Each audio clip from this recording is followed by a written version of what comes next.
Bienvenidos comunidad a un nuevo video para el canal. En esta ocasión tengo el enorme placer de presentar a mi colega Emi. ¿Qué tal, Diego? Gracias por invitarme. Nos va a venir a contar un montón de cosas hoy sobre un tema que nos pide muchísima gente: escoliosis.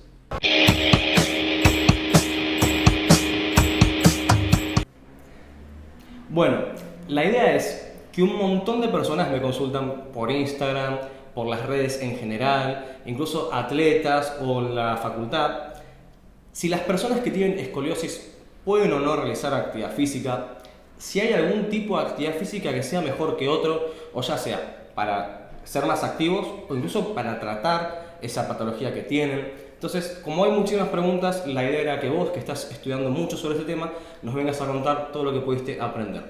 Así que bueno, mira, yo lo que haría es contarte. A mí en la universidad me explicaron, como a la mayoría, que la escoliosis es una desviación lateral de la columna. Frente a eso, ¿qué nos puedes contar? Bueno, en primera instancia la definición no estaría mal, pero es una definición incompleta, porque lo que se sabe de la evidencia actual es que la escoliosis es una desviación tridimensional de la columna vertebral. Es decir, que si nosotros nos dicen que la escoliosis se desvía lateralmente, nos están diciendo que nada más estaría desviando la columna en un solo plano, cuando en realidad la deformación se da en tres dimensiones. Por eso el concepto más acertado sería que la escoliosis es una desviación tridimensional de la columna vertebral de carácter heterogéneo. Entonces eso nos abre un mundo de posibilidades respecto de qué cosas puede sufrir esa persona, no solo pensando limitado a un plano, sino que puede afectar a muchísimos órganos y a su función, mucho más complejo que si fuera un plano solo al ser tridimensional. Exactamente. En cuanto a lo que es la afección que podrían sufrir ciertos órganos, que después lo vamos a desarrollar en otro video, la evidencia es un poco limitada y digamos que los órganos que podrían ser más afectados con escoliosis, que hay que aclararlo, muy graves, podrían ser los pulmones o órganos asociados con la respiración, la capacidad vital.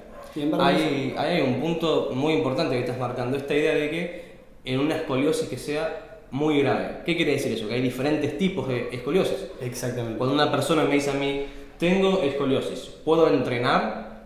Yo, ¿qué es lo que debería primero preguntarle a esa persona? Bien, lo que primero habría que saber es por qué esa persona dice que tiene escoliosis, es decir, si fue diagnosticado, a qué edad lo diagnosticaron y cuál es la medida de la escoliosis. Es decir, que a la escoliosis se la mide, se la clasifica según una magnitud, que es un ángulo, que bueno, como dijimos al principio, la columna tiene una desviación lateral y esa desviación lateral se mide.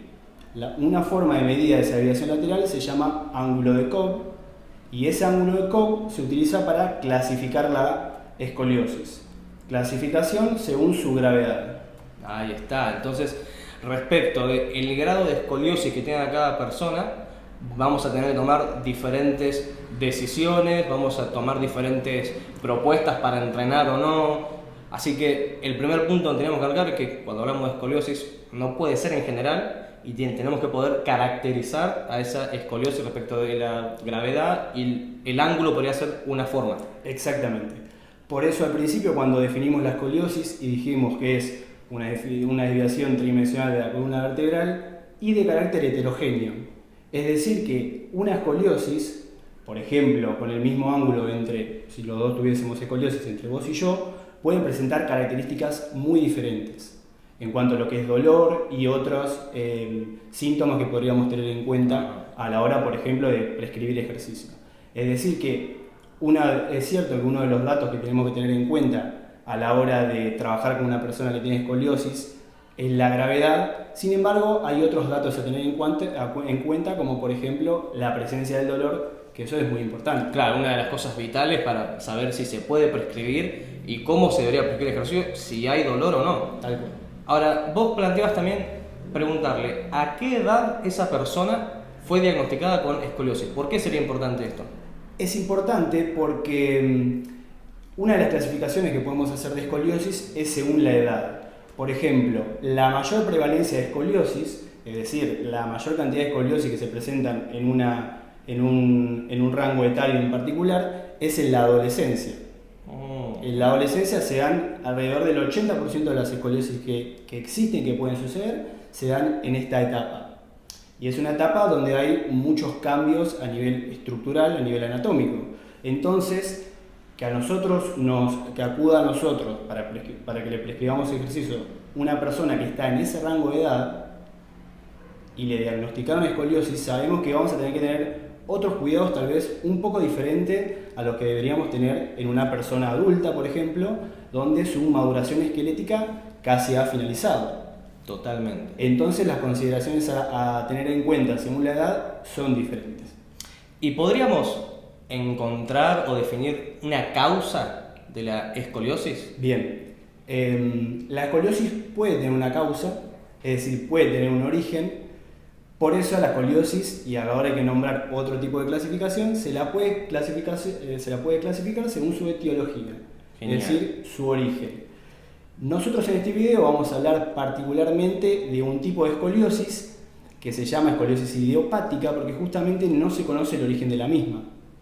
Por eso nosotros podemos diferenciar entre escoliosis que tiene un origen y escoliosis que tiene un origen pero que es desconocido. Genial. Es la escoliosis idiopática. Que si bien es desconocido, lo que hoy en día se suele encontrar en las investigaciones es que las escoliosis idiopáticas suelen tener un origen heterogéneo, es decir, que las causas pueden ser múltiples. Claro, entonces ahí deberíamos tener en cuenta un montón de factores en relación a la persona esa, y ahí entiendo un poco más por qué sería importante preguntarle si tiene 30 años y escoliosis, y esa escoliosis fue diagnosticada a los 15 o si fue diagnosticada hace poco, si fue recientemente cuando ella estaba adulto y ya se desarrolló completamente. Exactamente. Por eso la escoliosis se la puede diferenciar según el momento de su edad, digamos, en el que es diagnosticado. Porque tal vez la persona tuvo toda su vida escoliosis y puede tener una escoliosis juvenil, por ejemplo, es decir, detectada antes de los 10 años, pero que la tuvo antes de los 10 años, pero que se la detectaron, no sé, después de los 18 años, es decir, cuando es adulto.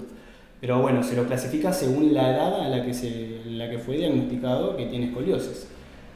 Por eso las medidas que uno debería llevar a cabo varían según la edad. Bueno, esto nos plantea un panorama mucho más complejo de la escoliosis con el que veníamos trabajando, incluso desde mi lugar con el que se viene trabajando dentro de las universidades y en la formación de los profesionales. En torno a esto, una última duda que me queda. ¿Hay alguna diferencia entre hombres y mujeres, por ejemplo? ¿Es más probable que un hombre tenga escoliosis, más probable que una mujer? Muy buena pregunta, porque se encuentra una prevalencia muy diferente entre lo que es el sexo masculino y el sexo femenino.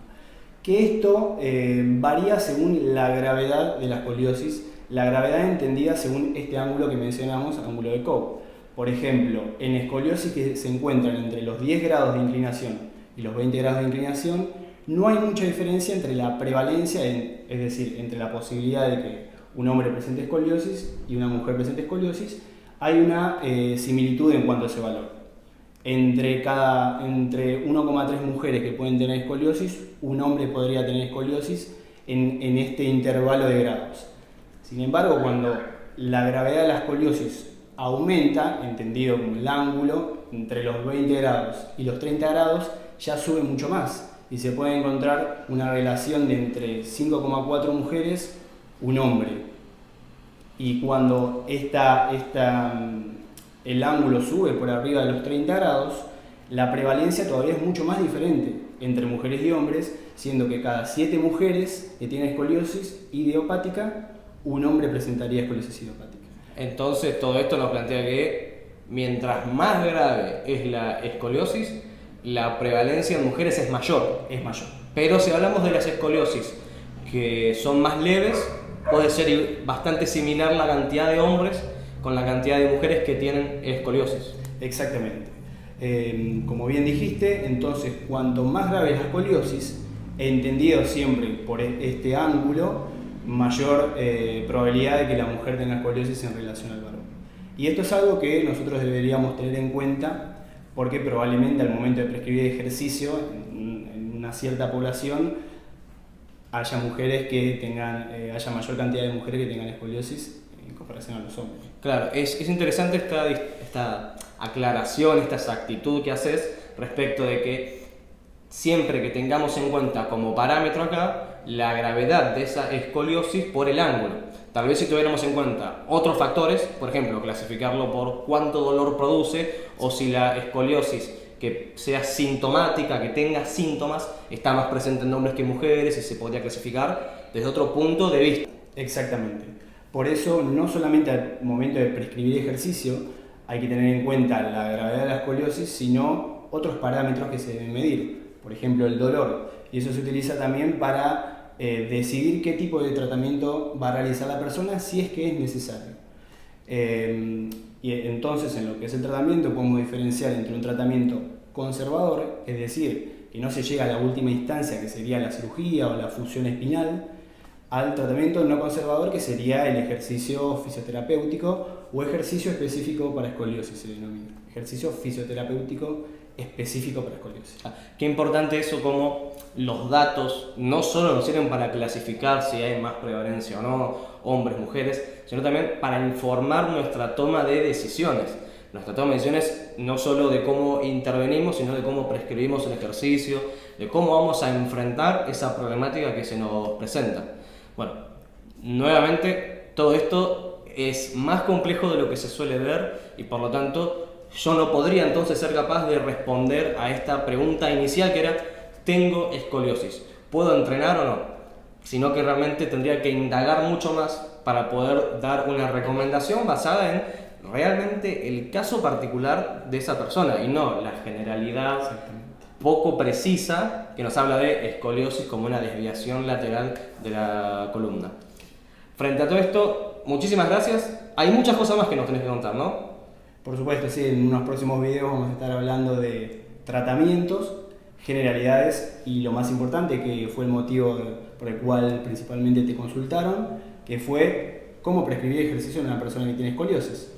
Buenísimo, que eso es lo que queremos hacer. Excelente. Muchísimas gracias por estar acá con nosotros. Gracias, Diego.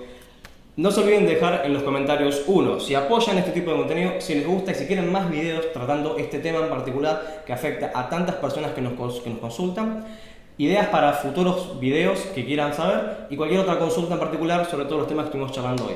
Abrazo muy grande y muchas gracias por estar ahí.